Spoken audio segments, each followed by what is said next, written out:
Good morning বন্ধুরা। সকালে চা খাচ্ছি, বসে বসে দিচ্ছি, বৃষ্টি হচ্ছে, মেয়েকে নিয়ে স্কুলে যাচ্ছি। তারপরে সকালে একটু মোমো বানালাম, তারপরে লাঞ্চ। তারপরে হচ্ছে আমাদের বাড়িতে একটা পিঠে বানানো হচ্ছে, যার নাম হচ্ছে মেলে কাটা। মেলে কাটা বানাচ্ছি সবাই আমরা। এই যে আমার শাশুড়ি মা ভাবছেন,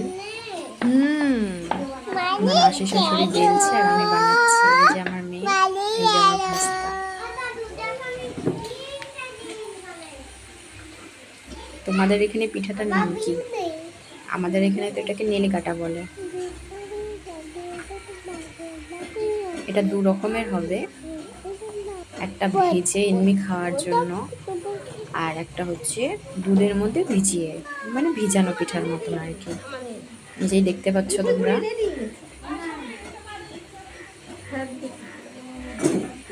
এটা হচ্ছে আমার দিদা, এটা হচ্ছে আমার ভাস্তা। এই যে দেখো ঢং করছে।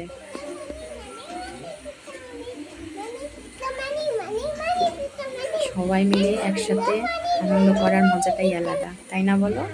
এই যে আমার মেয়ে ক্যামেরা দেখলেই ঢং করা শুরু। তারপরে রাতে বিরিয়ানি দিয়ে ডিনারটা শেষ করলাম। Good night.